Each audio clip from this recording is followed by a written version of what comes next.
Welcome to the Deep Dive. Hello. Today, we're digging into something pretty fundamental, based on the work of Pierre Hadot. It really challenges how we often think about, well, philosophy itself. Yeah, it turns the common view, especially the sort of academic view you get today, completely on its head. Right. Like you picture philosophy now, and maybe you think of complex theories, abstract systems. Or maybe intricate debates about language, logic games almost. And the whole how should I live part, the ethics that often feels like an afterthought or something separate. Exactly, something you maybe tack on at the end. But Hadot says, for the ancients, that's just wrong. Their whole starting point was different. Okay, let's unpack this. Hadot's big idea really is that back then, starting with Socrates anyway, philosophy didn't kick off with some grand theory. It wasn't about writing a book first. No, it began with a choice. A choice, yeah. An existential choice, a conscious decision about how you're going to live your life, how you'd orient yourself to the world. That wasn't the result of thinking. It was the starting point. It was the starting gun, exactly. This choice, this way of life you committed to, that actually shaped the specific philosophy, the doctrines they ended up formulating. So the being came before the explaining. In a way, yes. The philosophical arguments, the discourse, that came from the initial life choice. Its job was to explain it, to justify it rationally. And not just to justify it intellectually, right? It had another function. Definitely. The discourse wasn't static. It circled back. It was meant to persuade, to use logic and rhetoric, to encourage everyone, teachers, students, to actually live consistently with that initial decision. So it's like actively applying an ideal. Like applying an ideal of life, yes. Making it real in your actions. And this wasn't some solo journey in your study. No, absolutely not. The sources are clear. This choice, this philosophical life, it happened in a group, a community, a philosophical school. But school sounds maybe a bit dry, like just classes. Oh, it was much more than that. The school was the way of life, embodied. Joining meant committing to that specific lifestyle, a total transformation, really, a conversion of your whole being. Shared desire to live a certain way. Yes, alongside others who'd made that same fundamental choice. And within these communities, language, words, they were key tools. Hugely important. They understood the power of language. It's psychagogic value. Psychagogic, soul guiding. Soul gating, exactly. Like how rhetoric can sway a crowd or how a good argument settles a dispute. Philosophical talk was meant to act on you, to guide your soul, to deepen that commitment to the chosen life. Like therapy through dialogue. You could say that. Therapy for the soul, yes. Okay, when you talk about philosophy as a choice of life, lived out, Socrates just jumps out, doesn't he? He's the absolute paradigm. I mean, he claimed to know nothing theoretically, right? Oh. But Hadot argues he did know something vital deep down, the absolute value of moral intention. The intention to do good. The purity of that intention, that was the core. And he wasn't some hermit. The picture we get from, say, Alcibiades or Xenophon is of someone right in the thick of it. Completely. Ordinary life. Family, kids, chatting with everyone in the agora, holding his drink, the tough soldier when needed. Very much part of the city. So this famous care for the self wasn't about retreating from the world. Not for Socrates. He insisted on obeying the city's laws, even to the point of death. We see that in the Apology, Decreto. But it wasn't just blind obedience. No, there's that great line Xenophon attributes to him, something like, you can obey the laws while hoping that they change. A kind of resistance within obedience. Merleau-Ponty called it a way of obeying, which is a way of resisting. He lived his philosophy, the value of that moral core within the city, proving its truth through his life and death. So Hegel saying he fled inwards, that misses the point. It seems to. Merleau-Ponty again. Socrates thought it was impossible to be just by oneself. If one is just all by oneself, one ceases to be just. It had to be lived socially. And then Plato, his student, takes this Socratic inspiration and really defines philosophia. Yes, especially in the Symposium. He gives it that specific meaning. Not having wisdom, but the love of wisdom, the desire for it. That becomes the life program. And the Socrates in the Symposium isn't the finished article, the sage. No. He's the philosopher personified, aware he doesn't know, always striving, unclassifiable, like Eros, the god of desire. So philosophy is defined by this striving, this lack. It's this constant reaching for a wisdom that somehow transcendent, maybe always just beyond grasp. But And this is fascinating, the seeking itself implies some connection. Like Pascal's line, "You would not seek me if you had not already found me." The desire points to something already there. And the philosopher becomes this go-between, this daemon, part human, part divine, mediating between our world and the world of wisdom. And that idea of the philosopher as distinct from the sage, always progressing, was really influential, wasn't it? Hugely.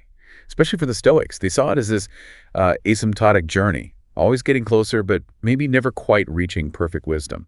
This really comes alive when you look at Plato's Academy, not just as a concept, but as a place. Absolutely. It wasn't just about lectures.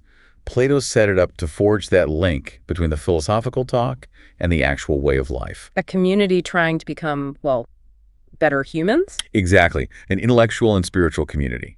Inspired by Socrates, but also by the Pythagoreans, their communal living, their use of mathematics as a kind of spiritual practice. Living together, learning together. As equals, pursuing virtue, doing research together. And the fact Plato didn't charge fees, that tells you something about the spirit of it. And their method, dialectics. That was central. The back and forth, the questioning, attacking, and defending ideas. Socrates was the master interrogator, right? Plato used that dialogue form in his writing not just to teach, but to try and convert you to the philosophical life.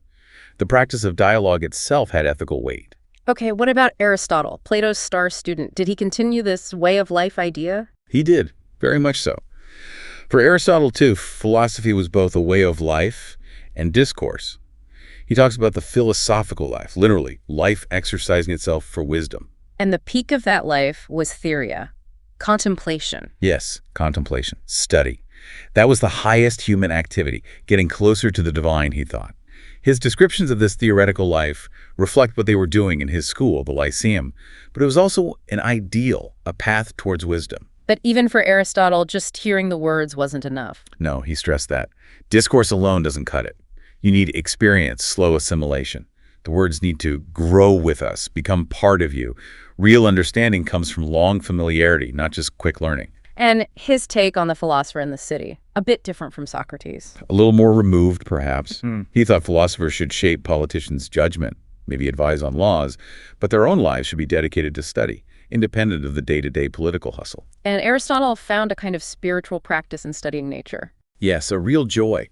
He saw it as finding traces of the divine, the first principle that attracts us like a lover. Studying nature's details, admiring its skill, looking for its purpose.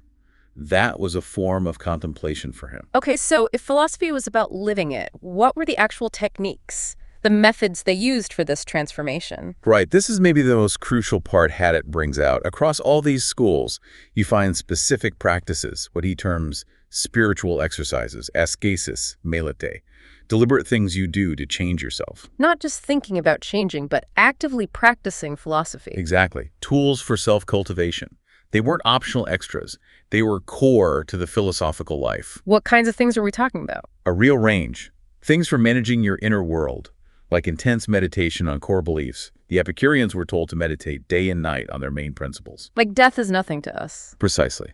Or dialogue with oneself, that inner questioning, even to silent contemplation, like those stories of Socrates standing still for hours lost in thought. And that famous Platonic idea, philosophy as an exercise of death. Sounds grim, but it's about detachment. Death separates soul and body. The philosopher practices separating the soul's focus from bodily needs and passions, purifying it. Socrates standing still could be seen as that kind of practice. Were there exercises for shifting perspective, too? Oh yeah, vital. The view from above. Imagining looking down on the earth, on human affairs from a cosmic height. Seeing things in perspective, realizing how small many worries are. Gaining that cosmic awareness. Cicero even called studying nature a spiritual exercise? Yes, seeing it as food for the soul, helping you look down on petty human concerns from a higher vantage point. The Stoics seem big on present moment awareness. That's prosoken attention, vigilance. Constant awareness of your thoughts, actions, judgments right now, making sure they align with reason. It's intense self-monitoring. And preparing for bad stuff? Meditatio? Premeditation of evils, yeah.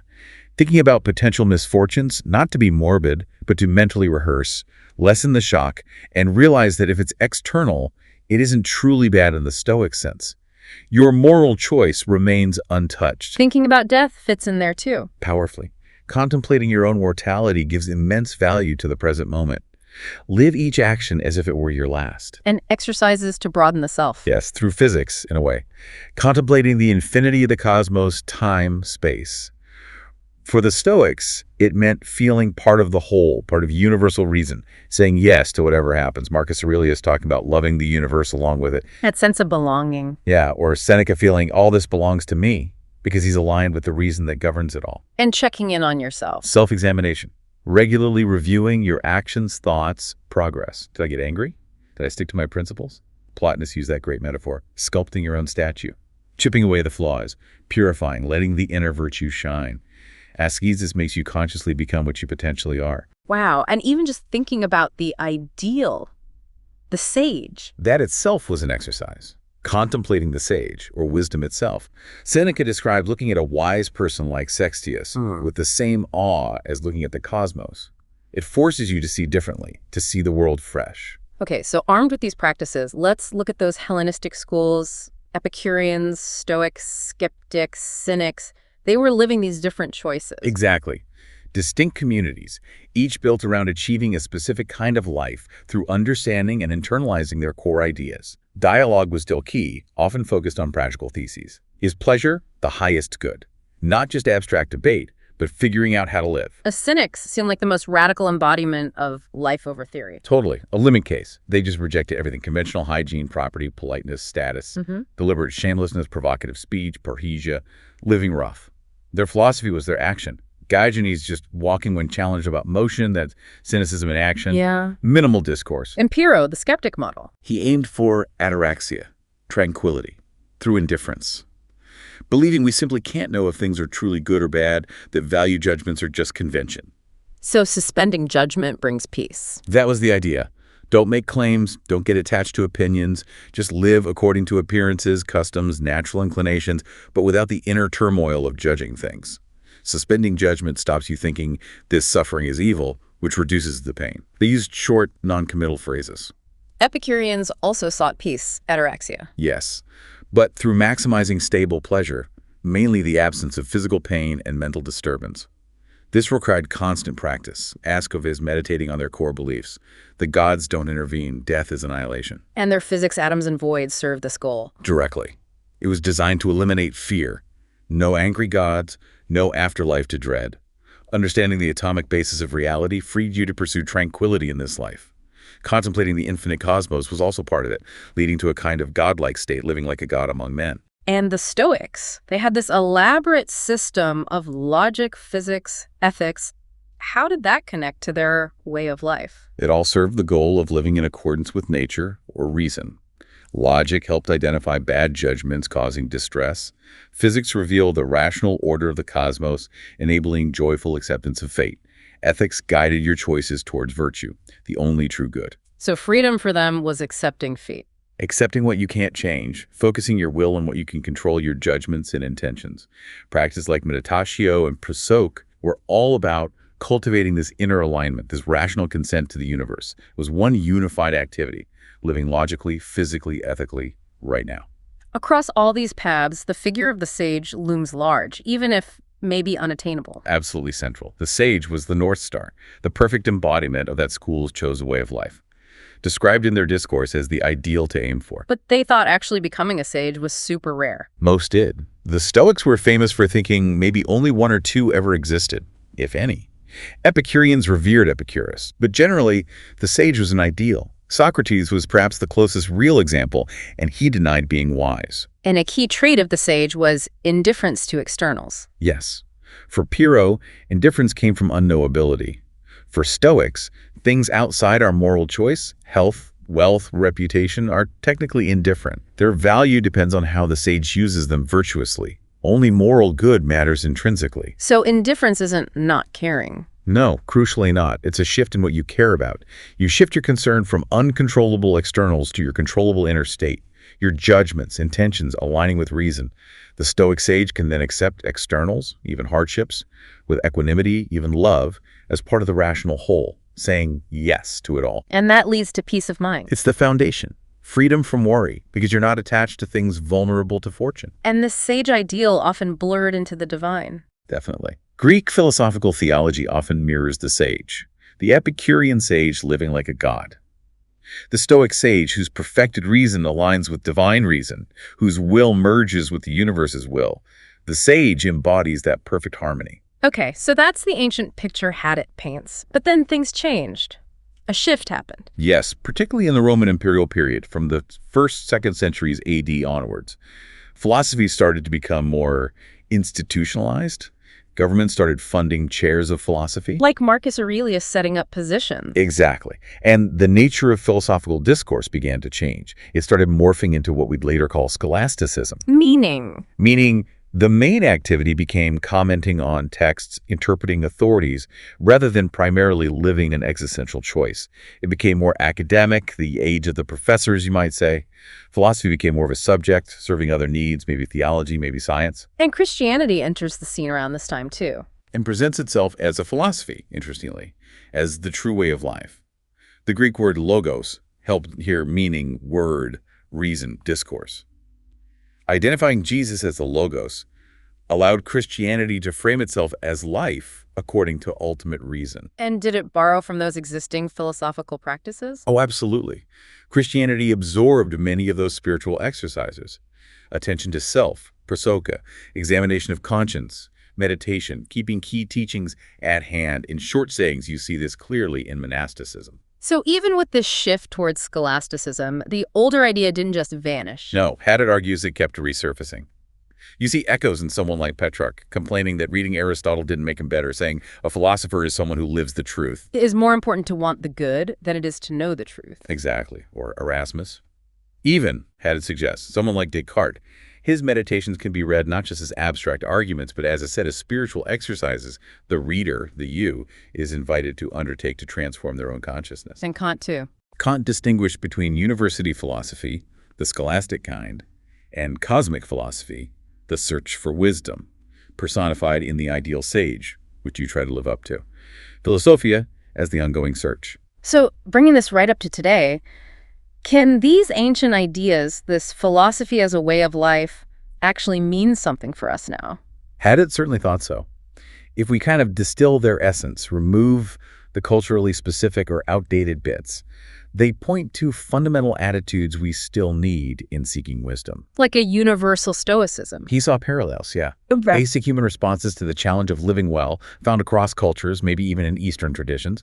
Similar paths to wisdom through managing desires and judgments. And is the philosophical life today about retreating or engaging? The sources suggest it's linked to care for others, not turning away. Maybe the philosopher focuses their efforts differently today on smaller groups, individuals, trying to facilitate that transformation through spiritual work. But it can feel isolating, given the scale of modern problems. Definitely. There's an awareness of that solitude, maybe impotence, facing huge issues like, well, materialism or global suffering.